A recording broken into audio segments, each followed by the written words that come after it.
Sa pagpa-farming kasi mga kapanyero, talagang dugot pawis ang kailangan nyo rito. Oras, pera, yun ang mga kailangan dito.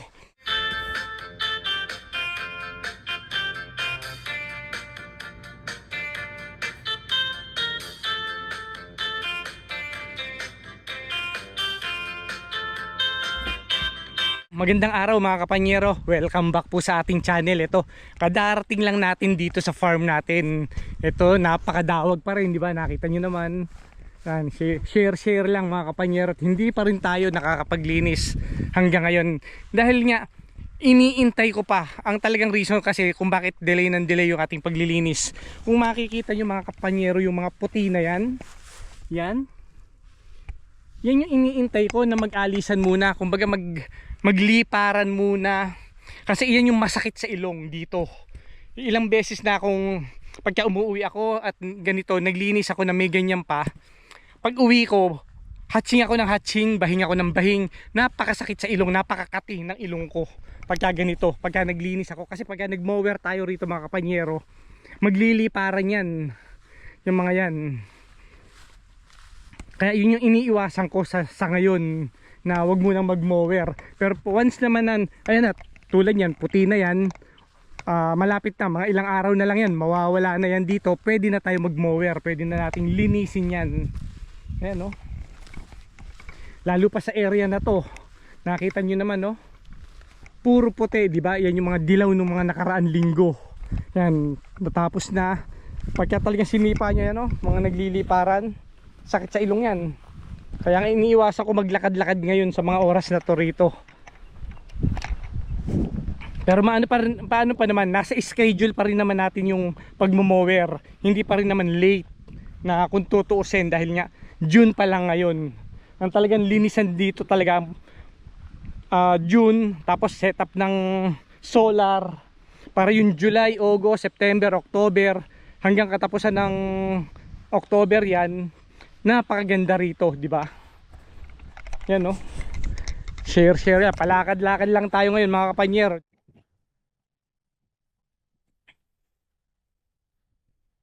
Ay, mga kapitbahay natin, mga nagbubusinahan. Ganoon naman dito eh. Yung mga unang mga naghihintuan dito, di ba? Nabanggit ko rin naman to, na talagang hinintuan ako rito ng mga tao rito, yung mga kapitbahay natin. Doon sa mga malalayong kapitbahay natin, kaya yung mga regular na nagdadaanan dito, yung sinasabi kong napakalalaki ng kanilang mga bahay doon, napakalalaki pala ng mga lupain nila ron. Hindi lote mga kapanyero, lupain ang matatawag natin sa kanila. Kasi karamihan dito rancho, ang makaramihan dito kabayo ang mga libangan nila. Nakita nyo naman, libangan pa lang, kabayo na, di ba? Ang lalaki ng mga ano nila rito. So hindi basta-basta kabayo lang. Yung malalaki talaga, hindi mga ordinaryong kabayo lang na pang backyard, yung mga alagain, hindi. Matitindi, mga batik-batik ang kulay na tsambahan ko kasi minsan na nagpalabas sila ng mga kabayo doon sa area na yun. Yung pagpunta ron, hindi doon sa regular nating dinadaanan. Kaya nga ang ganda na rin na nakakuha tayo ng ganitong pwesto rito, di ba? Kahit na wala tayong pera, kahit na mukha tayong gusgusin, mukha tayong pulubi, nagmumukhang mayaman tayo pagka ganito dito tayo napunta. Sa mga kapitbahay nating mayayaman dito. Nakikiambot na lang rin ako ng yaman nila. Ay nako, ano pa gagawin natin dito ngayon mga kapanyero? Share ko nga lang pala sa inyo yung ano lang kasi, yung pagpunta natin dito, talagang mag-check lang tayo ng mga ng mga halaman kung nagpalit na ba kasi. Pero malamig pa rito sa mga oras na ito mga kapanyero, kahit na umaaraw. Kung nakita yung paligid natin, yung asan yung araw natin, pero napakalamig pa rin sa mga oras na to. Kaya nga tinitingnan ko mga kapanyero kung nagpalit na yung mga halaman na sinasabi kong purple, pero wala, hindi pa nagpapalit eh. Ang naobserbahan ko kasi yun, ang palit nila talaga July, ang yung mga dahon, para makita natin yung ganda ng halaman natin sa paligid, di ba?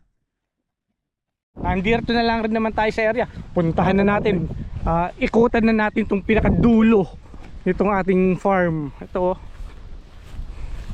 ito yung madalas kong sinasabi na pupuntahan na natin eh.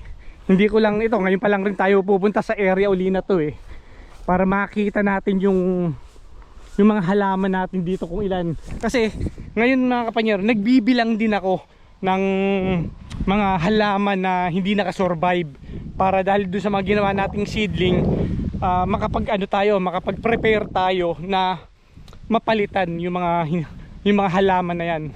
Ako makikita nyo naman, pero mga ano eh, mga buhay eh, oh. Ayun pa sa area na to, okay naman eh, oh. Ayan pa.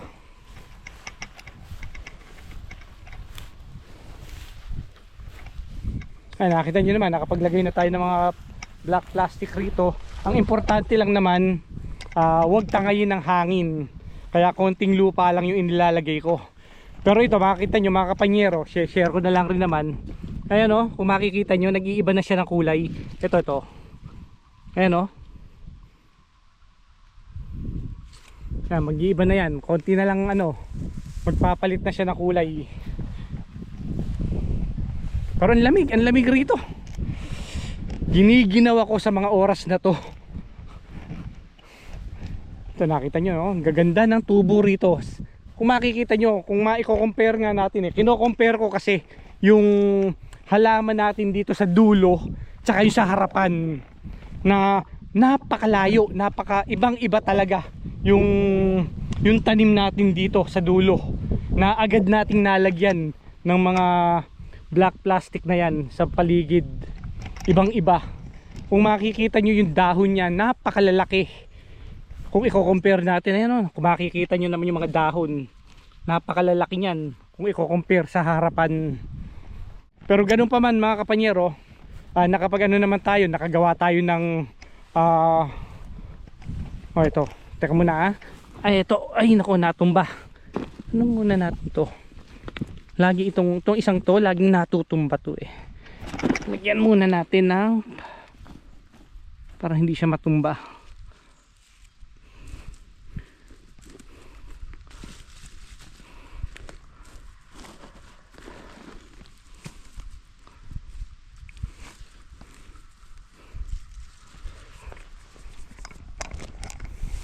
Maging bansot kasi mga kapanyero yung nasa harapan natin, at least nakagawa na tayo ng pang-suporta na seedling, di ba?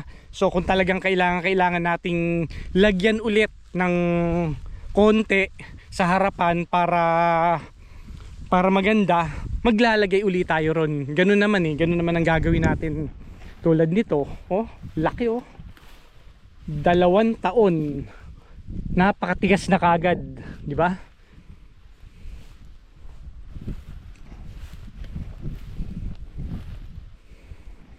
At least doon mga kapanyero, kulang tayo ng halaman doon sa area na yon.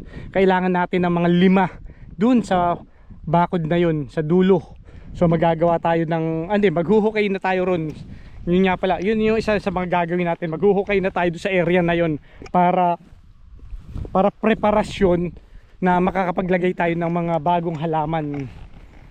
Kaya na-share ko lang sa inyo kung gaano inilaki nung mga halaman natin, na kung gaano kagaganda yung mga 2 taon na halaman kaysa dun sa 4 na taon, di ba? Ayan, nakita nyo naman dito, ang hirap na maglakad. Ito yung sinasabi ko sa inyo mga kapanyero, na area na kulang ng halaman dito sa area na to. Hindi tayo nakapaglagay dito. Kaya nga gumawa ulit tayo ng mga seedling na naman na pine tree. Kumuha tayo doon sa highway para dito ilagay.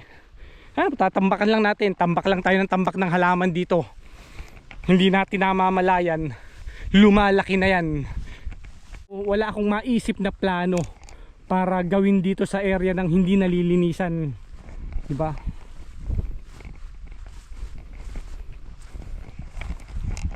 Sarap rito. Sarap maglakad-lakad rito kahit na alam mong madumi pa rito.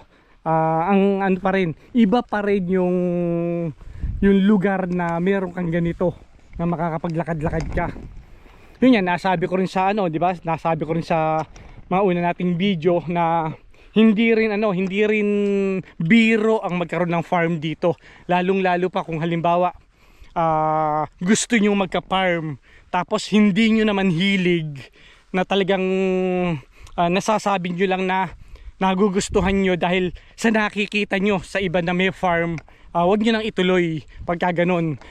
Sa pagpa-farming kasi mga kapanyero, talagang dugot pawis ang kailangan nyo rito, oras, pera, yun ang mga kailangan dito. Hindi pwede nung matatalo kayo na kung halimbawang nagpapaganda kayo ng farm tapos inaasa nyo sa mga ibang tao, nagbabayad kayo, kahit sabihin yung investment, kahit sabihin yung tataas naman yung value nun, natatalo na kayo kasi nagbabayad kayo sa ibang tao para gumawa. Pero kung kayo masaya sa ginagawa nyo na magpa-farming, kayo ang gagawa, yun yung pinakamagandang gawin nyo, na huwag kayong umasa sa iba. Yun yung masasabi ko sa inyo. At higit sa lahat mga kapanyero, pag gumagawa kayo pagka sa farm, masaya kayo sa ginagawa nyo. Tsaka iba yung pakiramdam pagka halimbawang kayo yung mga nagtanim, tas nakikita nyo talaga na gumaganda, lumalaki na yung mga punong itinanim nyo. Ibang iba yun, na pagdating ng panahon na masasabi nyong kayo ang gumawa sa farm na yon, di ba?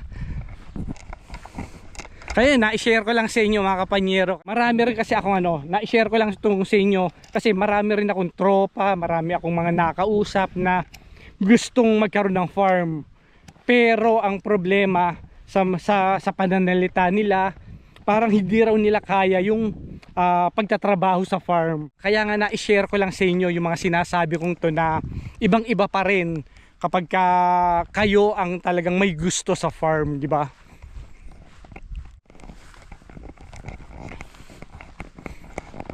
Ito, nakita nyo naman to mga kapanyero. Ayan, at least buhay na naman siya.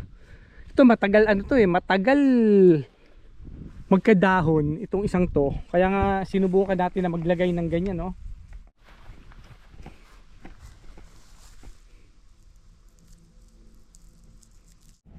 Kaya kung bago ka lang sa ating channel, huwag nyo naman kalimutang mag-subscribe. Pakipindot naman ang ating subscribe button para suporta sa ating channel mga kapanyero.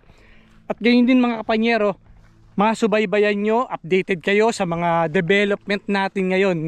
Dahil nga marami tayong mga project na gagawin dito. Marami mga pagbabago ang gagawin nating sa taon na to, sa season na to, sa summer na to. Na talagang excited rin ako na magagawa rito. Pero yun nga, di ba? Nasabi ko lang na nag-iintay pa lang rin tayo na malinisan to.